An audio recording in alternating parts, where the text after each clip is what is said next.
আউযুবিল্লাহি মিনাশ শাইতানির রাজিম। বিসমিল্লাহির রহমানির রহিম।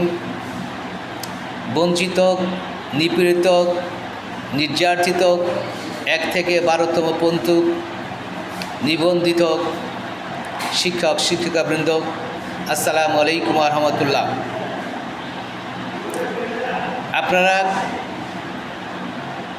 খুব কষ্টের ভিত্তিতে দিনাপিপাত করছেন, দিনানিপাত করছেন। এটা আসলে খুবই কষ্টকর এবং দুরূহ এবং অত্যন্ত মর্মান্তিক। সুপ্রিয় শিক্ষকবৃন্দ, আপনারা বারবার অবহেলিত হয়েছেন। আপনারা আপনাদের কাঙ্ক্ষিত লক্ষ্যে পৌঁছতে পারেন নাই। আপনারা যে হবু শিক্ষক হতে চেয়েছেন, সেই শিক্ষকতা পেশায় বাধা হয়ে দাঁড়াইছে এদেশের শিক্ষা মন্ত্রণালয় এবং এনটিআরসি। পৃথিবীর ইতিহাসে নজিরবিহীন সরকারিভাবে পরীক্ষা নেওয়ার পরেও একটা সুন্দর মেরিট লিস্ট তৈরি করেছে, তাও কঠিন এবং কষ্টের ভিতর দিয়ে। 2016 সালে 204টি মামলার পর 166 মামলা রায় হওয়ার পরে সরকার মেরিট লিস্ট তৈরি করে। সেই মেরিট লিস্ট তৈরি করার পরে অদ্যাবধি 1 থেকে 12তম পর্যন্ত নিবন্ধিত শিক্ষকদের চাকরি দিয়ে তালবাহানা শুরু করেছে। তারপরেও 34শে জুলাই বৈষম্য বিরোধী আন্দোলনের পর এদেশের হবু শিক্ষকবৃন্দ ভেবেছিল আমাদের বিরুদ্ধে আর হয়তো বৈষম্য হবে না এবং তারা ভেবেছিল তারা তাদের কাঙ্ক্ষিত ফল পেয়ে যাবে। তারা শিক্ষক হতে চায়, জাতিকে সেবা দিতে চায়, কিন্তু এই সেবা দেওয়ার ক্ষেত্রে আমাদের দেশের শিক্ষা মন্ত্রণালয় এবং এনটিআরসি বড় বাধা হয়ে দাঁড়িয়েছে। যারা শিক্ষক হতে চেয়েছে তাদের কি অপরাধ ছিল যে আপনারা তাদেরকে শিক্ষক পেশায় নিয়োগ না দিয়ে বারবার তাদেরকে বঞ্চিত করছেন? তাই আমি শিক্ষকবৃন্দকে বলবো, আপনারা যে আন্দোলন শুরু করেছেন এই আন্দোলন আরও ত্বরান্বিত করুন এবং এনটিআরসি অফিস এমনভাবে গ্রহণ করুন যে এনটিআরসি অফিস থেকে এনটিআরসির চেয়ারম্যান এবং উচ্চপদস্থ কর্মকর্তা যাতে বের হতে না পারে, যাতে বাইরে থেকে কোনো লোকের ভিতর ঢুকতে না পারে।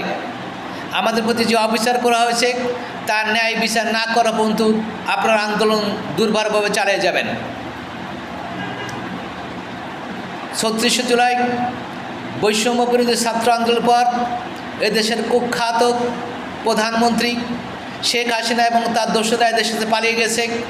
পালিয়ে যাওয়ার পরও আমরা কেন আজও বৈষম্য শিকার হচ্ছি? কেন আজও আমরা আমাদের কাঙ্ক্ষিত সেই শিক্ষক পেশায় যোগদান করতে পারছি না? কেন আমরা আজও আমাদের সেই লক্ষ্যে পৌঁছতে পারিনি? তার একমাত্র কারণ এদেশের শিক্ষা মন্ত্রণালয় অসাধু কর্মকর্তাবৃন্দ এবং অসাধু চেয়ারম্যান, এনটিআরসির চেয়ারম্যান, যিনি ইচ্ছা করলেই আমাদের এই আকাঙ্ক্ষিত রেজাল্টটা দিয়ে দিতে পারেন এবং আমাদেরকে শিক্ষকতা পেশায় যোগদান করতে পারেন। কিন্তু তিনি না করে বিভিন্ন চলচ্চিত্রের মাধ্যমে একটার পর এক কেস করে আমরা রায় পাই। রায় পাওয়ার পরে ওনারা বিভিন্ন উপর তালবাহানা করে আবার রিভিউ করতে করতে সর্বশেষ পর্যন্ত যার পরও আজও আমরা নিয়োগ পাইনি। তাই আমার কাঙ্ক্ষিত শিক্ষকবৃন্দ এবং কাঙ্ক্ষিত